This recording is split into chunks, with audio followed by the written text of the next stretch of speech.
Hello students, जो poem मैं आज आपके साथ डिस्कस करने जा रही हूँ वह महाराजा गंगा सिंह यूनिवर्सिटी बीकानेर के बीए पार्ट 2 के पेपर फर्स्ट में प्रेस्क्राइब्ड है। The poem is tears idle tears, written by Alfred Lord Tennyson. Tears idle tears, I know not what they mean. Tears from the depth of some divine despair rise in the heart and gather to the eyes in looking on the happy autumn fields and thinking of the days that are no more. Fresh as the first beam glittering on a sail that brings our friends up from the underworld. Sad as the last which reddens over one that sinks with all we love below the world.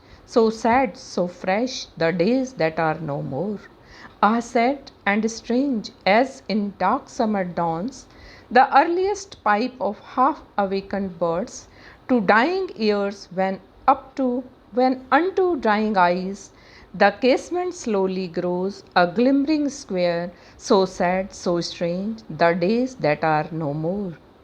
Dear as remembered kisses after death, and sweet as those by hopeless fancy faint on lips that are for others, deep as first love, and wild with all regret, O death in life, the days that are no more.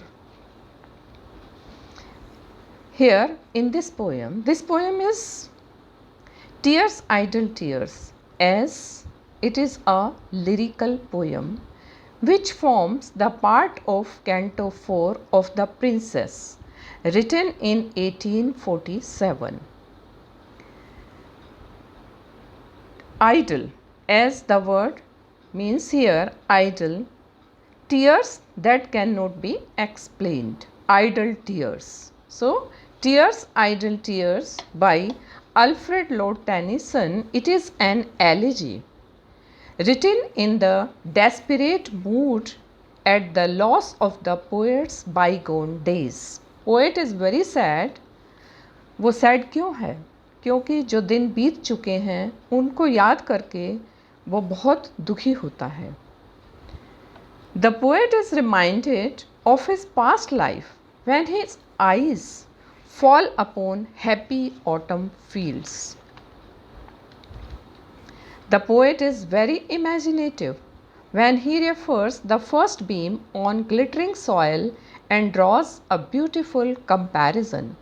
The poet is reminded of the past when he had an opportunity to observe sad consequences of a ship and the passengers.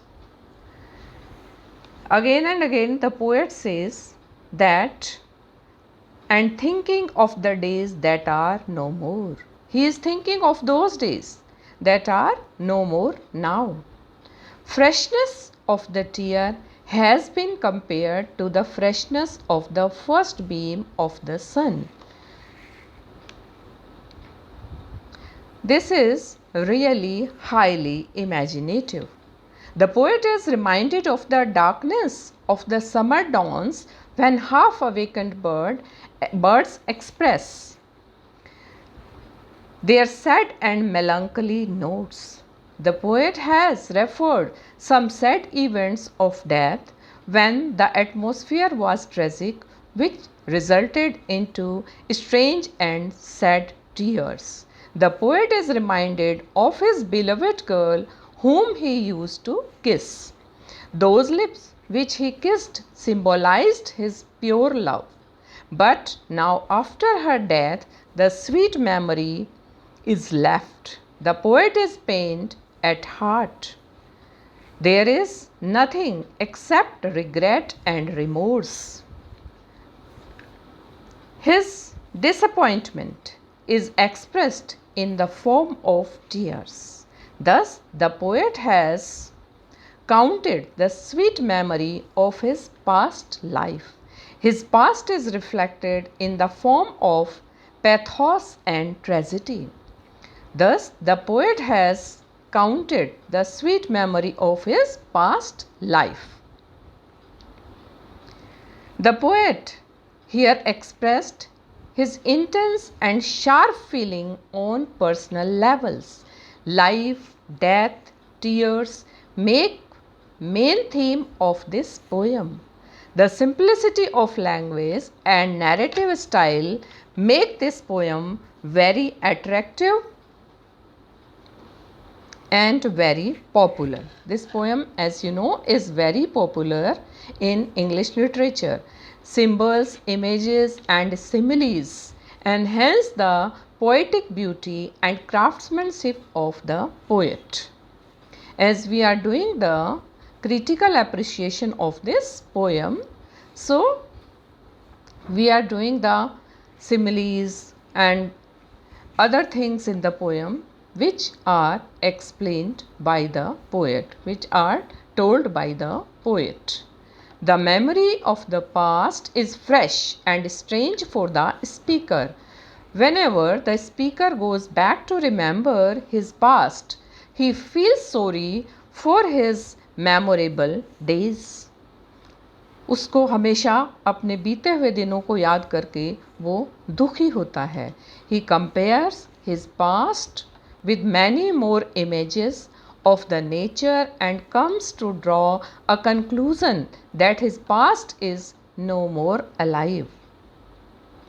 Weeping and crying at such moment is meaningless, but still the speaker cannot separate himself from the glimmering square of the past. So sad, so fresh, the days that are no more. Again and again the poet repeats this line. Sad and strange as in dark summer dawns the earliest pipe of half-awakened birds to dying ears, when unto dying eyes the casement slowly grows a glimmering square, so sad, so strange, the days that are no more. The speaker, or we can say the poet, has been haunted by the sweet and lovely memories of his past.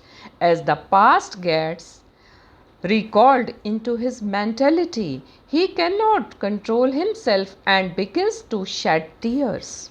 These tears come from divine despair and they pass through the core of human heart to get poured down. They are pouring down. It is as fresh as the first beam of sun glittering on the sail. First beam of the sun, it is glittering on the sail. It is sad as the last beam of the sunset. The speaker declares the past to have been dear, sweet, deep and wild. His past is still as dear as the memory of the kisses of one who is now dead. It is as sweet as those kisses that we imagine ourselves in relation to others. The past is as deep as the first love and it is wild with all regard. The poet visualizes death in life. He is still alive, but the memory of the past is hunting him frequently. As he says, "Oh, death in life, the days that are no more." So, the poet is, in this poem, he is remembering the past days, the past events occurred in his life. The poem consists of 4 stanzas of 5 lines, each written in blank verse, regular, metrical and unrhymed iambic pentameter lines. The memories in this way of past happiness are equated by the poet to the memories of kisses of a beloved who is no more or is married to someone else. The past memories are as intensely pleasurable as the first love, yet the poet is sad as he cannot bring back those happy days again in his life. Thank you very much.